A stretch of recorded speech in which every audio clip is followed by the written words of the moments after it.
Kisah masa lalu iblis bulan atas pada anime Kimetsu no Yaiba. Seperti yang kita tahu, iblis-iblis ini adalah iblis terkuat yang dipilih langsung oleh Raja Iblis Muzan. Mereka juga dahulunya adalah seorang manusia yang memiliki masa lalu yang kelam sehingga membuat mereka memutuskan untuk menjadi iblis. Semua itu dapat terlihat dari masing-masing watak dan kekuatan iblis tersebut. Di video kali ini kita akan membahas tentang seluruh kisah masa lalu iblis bulan atas. Sebelum kita lanjut ke videonya, ada baiknya jika kalian tekan tombol subscribe dan nyalakan tombol notifikasinya agar kalian tidak ketinggalan video-video terbaru dari kami.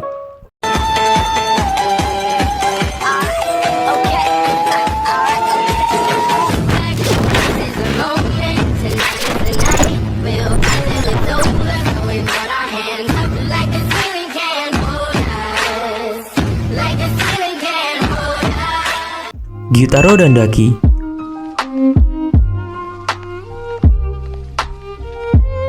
Sebelum menjadi iblis, Gyutaro dan Daki merupakan seorang manusia biasa. Gyutaro terlahir di sebuah distrik lokalisasi kumuh dan dirinya juga berasal dari kasta keluarga yang paling rendah di sana. Karena kelahiran Gyutaro membuat keluarganya merasa memiliki beban lebih besar. Untuk makan dan bertahan hidup di sana saja sudah begitu sulit. Beberapa kali ibunya mencoba untuk bunuh diri, bahkan ketika Gyutaro belum terlahir ke dunia. Setelah Gyutaro lahir, ternyata ibunya kembali mencoba untuk membunuhnya berkali-kali. Meskipun tubuhnya sangat lemah, tetapi Gyutaro tetap bisa bertahan hidup dengan sangat tersiksa setiap harinya. Tidak hanya itu, dalam lingkungannya sendiri, dirinya sering ditertawakan dan dihina oleh orang-orang di sekitarnya. Dia sudah terbiasa dihina dan dipanggil dengan panggilan kotor. Bahkan lebih parahnya lagi, dia dilempari batu hingga wajahnya berdarah. Ketika lapar, Gyutaro terpaksa memakan tikus dan serangga untuk bertahan hidup.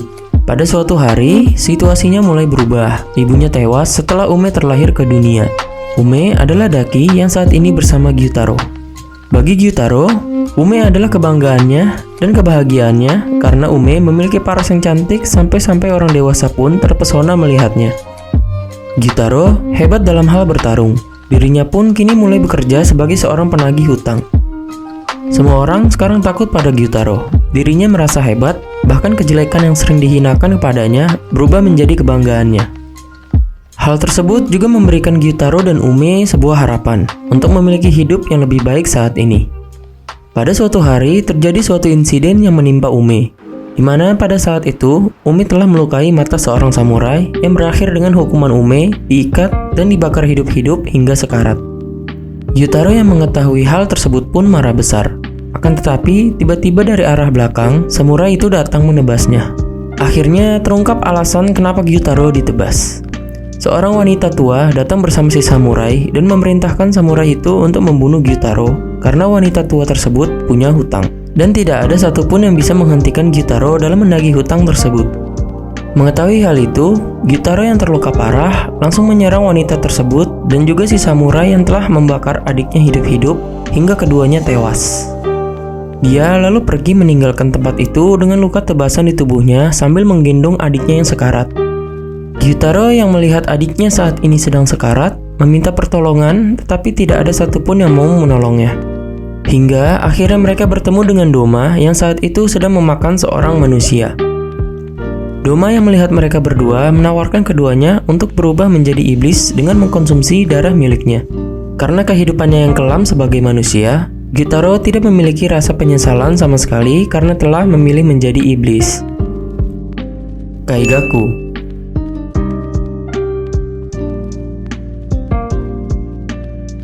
Sejak kecil dia adalah seorang yatim piatu. Dia bertahan hidup dengan cara mencuri dan memakan sisa-sisa makanan. Dia adalah salah satu anak yatim piatu yang diasuh oleh Gyome Himejima di kuilnya dulu. Setelah dia ditangkap oleh anak-anak lain karena telah mencuri uang di kuilnya, dia pun diusir pada malam hari dan kemudian bertemu dengan iblis. Dia membiarkan iblis itu masuk ke kuil dengan imbalan nyawanya diampuni. Kaigaku mempunyai keyakinan bahwa kekuatan dan kelangsungan hidup adalah satu-satunya hal yang layak dihormati. Dia juga bersedia merendahkan diri dan memohon untuk hidupnya jika itu diperlukan untuk bertahan hidup. Akhirnya, dia dibawa oleh Jigoro bersama Zenitsu untuk mempelajari pernapasan petir. Dia bertekad untuk menjadi penerus Jigoro dan Hashira petir yang baru. Namun, tidak seperti anak lainnya yang bergabung dengan korps pemburu iblis, Kaigaku tidak pernah mengembangkan keinginannya untuk membunuh iblis atau melindungi seseorang. Saat berhadapan dengan lawan yang lebih kuat, Kaigaku dengan cepat menyerah. Kaigaku juga tampak memiliki perspektif yang bengkok tentang benar dan salah. Dia berpikir bahwa mereka yang menilai dirinya benar, yaitu mengatakan dia layak, adalah orang baik, sedangkan mereka yang menilai dia salah dan memiliki penilaian yang rendah tentangnya adalah orang yang jahat. Selain itu, dia juga memiliki ego yang tinggi. Dia selalu memandang dirinya sebagai orang yang spesial dan berbakat. Dia juga merasa bahwa Jigoro terlalu menganak emaskan Zenitsu. Dia menyebut Zenitsu tidak berharga karena tidak memiliki martabat atau ketekunan. Namun, pada suatu hari, Kaigaku mengalami nasib sial saat bertemu dengan Kokushibo.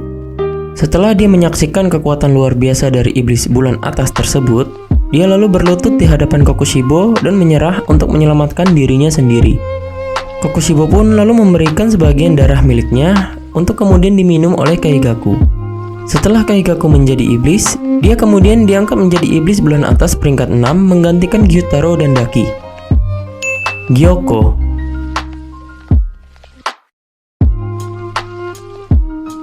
Saat masih menjadi seorang manusia, dia bernama Managi. Managi lahir dan tinggal di sebuah desa di tepi pantai, desa yang terkenal dengan desa nelayan. Ketika dia masih muda, orang tuanya pergi memancing dan tidak pernah kembali lagi karena orang tuanya tenggelam jauh di tengah laut. Setelah beberapa waktu, mayat orang tuanya yang hancur muncul dan terdampar di tepi pantai. Saat melihat tubuh orang tuanya, Managi memiliki rasa ketertarikan yang aneh pada mayat orang tuanya.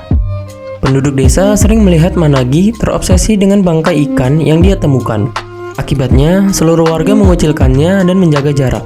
Mereka menganggap bahwa Managi sudah gila. Suatu hari, ada seorang anak yang sedang mengejek Managi karena perilakunya yang tidak biasa itu. Managi kemudian membunuh anak itu dan memasukkan tubuhnya ke dalam guci yang biasa ia gunakan untuk memancing. Orang tua anak itu pun datang dan menemukan anaknya sudah tewas dalam kondisi yang mengenaskan. Mereka yang tidak terima anaknya dibunuh, kemudian menusuk Managi dengan tombak memancing dan membiarkannya mati kehabisan darah. Selama berjam-jam, Managi hampir tidak bisa bertahan hidup karena luka-lukanya.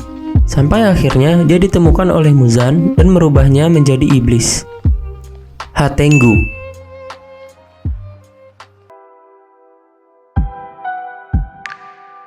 Sejak masih kecil, Hatengu adalah seorang pembohong ulung yang sering membelokkan kesalahannya kepada orang lain.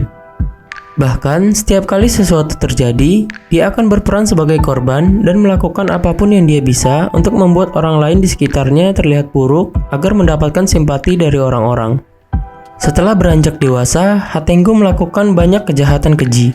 Dia mencuri dari banyak orang dan membunuh orang yang tidak bersalah di berbagai kota. Bahkan, saat dia sedang diadili, dia mengatakan bahwa dirinya tidak bersalah. Dia malah berkata bahwa tangannya sendirilah yang harus disalahkan atas tindakannya itu. Sehingga dapat dikatakan bahwa dia juga tidak stabil secara mental dan pikiran terhadap pengakuannya itu.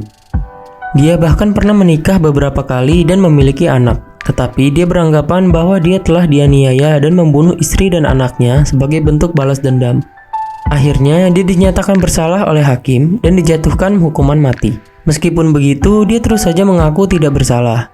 Kemudian hakim mengancam akan memotong tangannya yang berdosa itu. Saat sedang dipenjara sambil menunggu eksekusinya, dia didatangi oleh Muzan yang kasihan melihat keadaannya dan menawarkannya sebuah bantuan. Muzan selanjutnya memberikan sebagian darahnya dan mengubah Hatengu menjadi iblis. Nakime.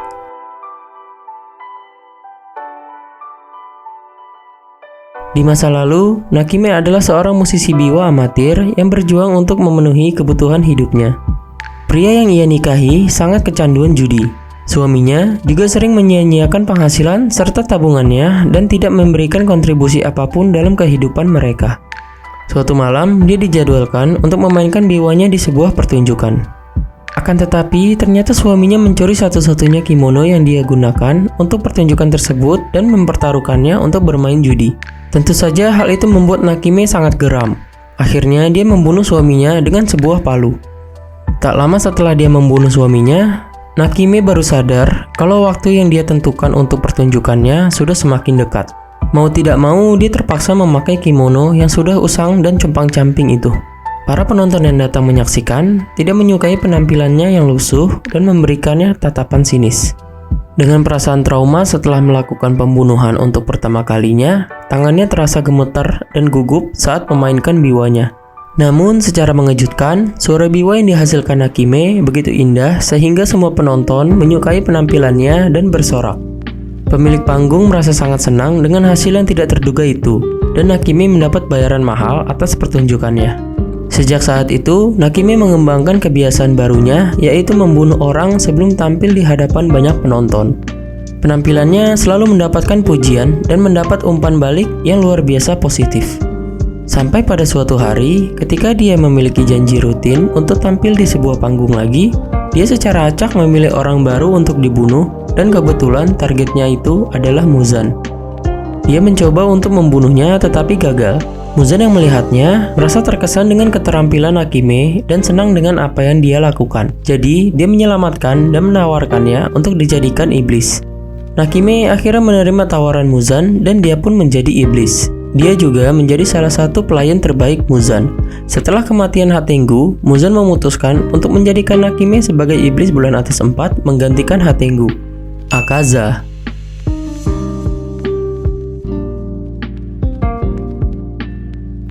Dahulu, saat masih menjadi manusia, Akaza memiliki nama yaitu Hakuji.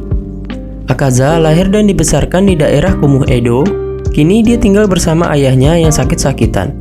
Untuk membayar biaya pengobatan ayahnya, Akaza harus mencopet dari orang-orang di kota. Dia sudah sering tertangkap oleh warga sehingga warga merasa geram dan memukulinya. Lalu, mereka menandai lengan Akaza dengan tato, mengancam akan memotong tangannya jika dia ketahuan mencuri lagi.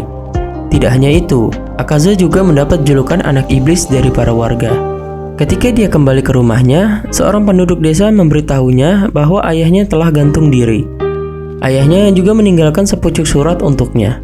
Dalam surat tersebut, dia mengatakan bahwa dia ingin Akaza menjalani kehidupan yang baik dan jujur dan tidak mau minum obat jika diperoleh dengan cara yang tidak jujur. Akaza merasa hancur karena kehilangan ayahnya dan marah pada penduduk desa karena tidak ada yang mau membantunya untuk mendapatkan obat untuk ayahnya yang sakit. Dia pun akhirnya mengamuk dan memukuli warga desa. Suatu ketika, setelah kejadian itu, dia bertemu dengan Keizo, pemilik dojo setempat. Karena terganggu oleh sikap pria itu, Akaza menantangnya untuk berkelahi, tetapi dia dapat dikalahkan dengan mudah. Keizo kemudian membawa Akaza ke dojonya agar dia bisa merawat Koyuki, putrinya Keizo yang sedang sakit-sakitan. Karena Akaza sudah terbiasa merawat ayahnya dulu, tentu saja itu bukanlah sesuatu yang berat untuk dilakukan Akaza. 3 tahun berlalu, kini Koyuki sudah sembuh dan Keizo meminta Akaza untuk mewarisi dojonya dan juga ingin Akaza menikahi putrinya. Mendengar itu, Akaza merasa mendapatkan harapan baru di hidupnya. Sejak saat itu, Akaza berjanji akan selalu melindungi mereka berdua. Tapi sayangnya, Akaza harus kehilangan mereka berdua. Saat Akaza pergi mengunjungi makam ayahnya untuk memberitahu tentang pernikahannya, dia tiba-tiba merasa ada sesuatu yang salah saat dia kembali. Lalu seorang siswa dari dojo memberitahu bahwa dojo saingannya telah meracuni sumur tempat Koyuki dan Keizo biasa minum. Akaza yang marah lalu datang ke dojo saingannya itu dan membunuh semua 67 anggota dojo itu dengan tangan kosong. Dia juga menghancurkan mayat-mayat mereka sehingga tidak bisa dikenali lagi. Kejadian itu pun menarik perhatian Muzan. Dia merasa sedikit kecewa karena mengetahui bahwa yang melakukan tindakan mengerikan itu adalah seorang manusia. Muzan lalu memutuskan untuk menjadikan Akaza sebagai salah satu iblis dari 12 Kizuki. Dengan tidak adanya yang tersisa untuk dilindungi dan kehilangan keinginannya untuk hidup, akhirnya Akaza menerima dan menjadi iblis. Sejak saat itu juga, Akaza kehilangan ingatannya sebagai manusia. Doma.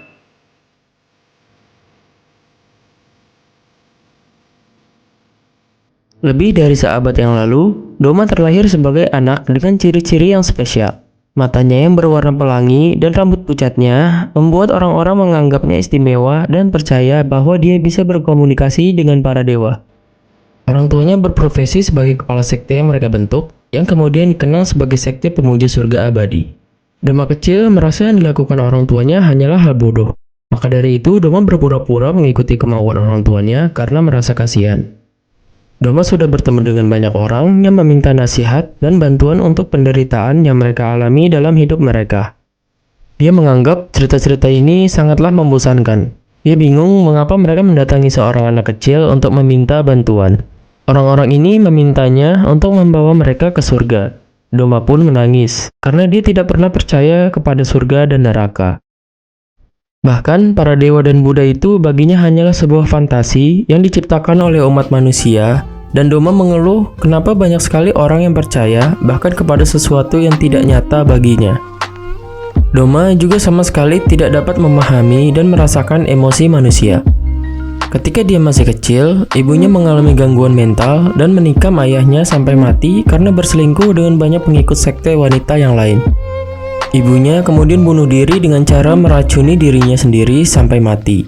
Namun, terlepas dari rangkaian peristiwa mengerikan itu, Doma hanya merasa kesal dengan kekacauan berdarah yang terjadi setelahnya dan muak dengan bau darah yang menyengat. Pada usia 20 tahun, dia bertemu dengan Muzan dan mengubahnya menjadi iblis. Dengan wujud iblisnya itu, Doma terus menjalankan sektenya itu dengan misi baru, yaitu membantu orang-orang untuk masuk surga dengan cara memakannya. Yang terakhir, Kokushibo. Dia lahir pada era Sengoku. Saat masih menjadi manusia, dia bernama Michikatsu Sugikuni. Dia adalah saudara kembar sekaligus kakak kandung dari Yorichi Sugikuni. Namun, karena Yorichi memiliki tanda aneh di dahinya, dia diperlakukan buruk oleh ayahnya karena menganggap sebagai pembawa petaka. Awalnya Yorichi ingin dibunuh oleh ayahnya, namun ibunya tidak terima dengan keputusan itu. Alhasil, Yorichi tidak jadi dibunuh dan dibuatlah sebuah kesepakatan. Yang mana pada saat Yorichi berumur 10 tahun, Yorichi harus menjadi pendeta di sebuah kuil. Sementara Michikatsu yang terlahir normal, ditunjuk sebagai penerus keluarganya.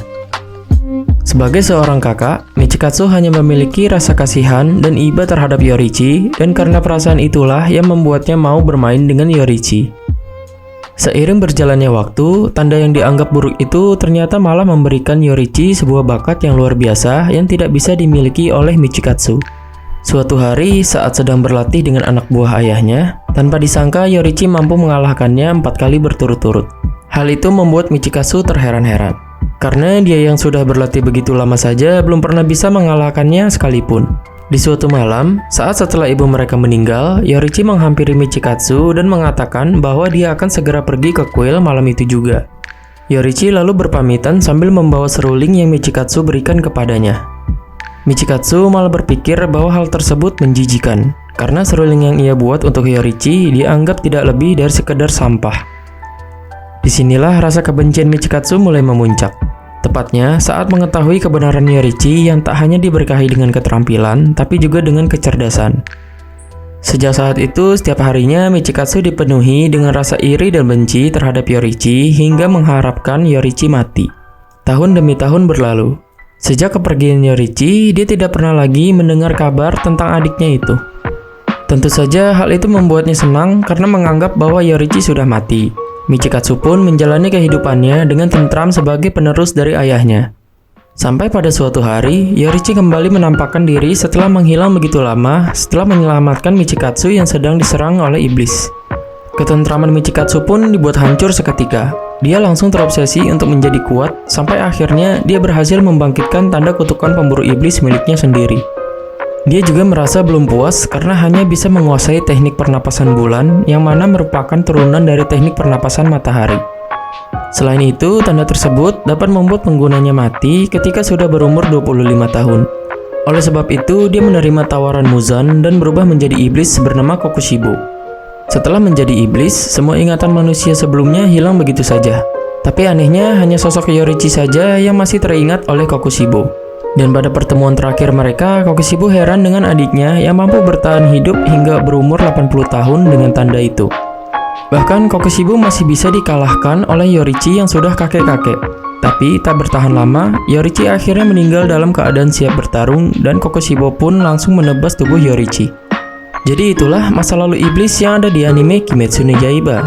Tulis pendapat kalian di komen, jangan lupa subscribe, like, dan share ke teman-teman kalian supaya tidak ketinggalan video-video terbaru dari kami. Bye-bye.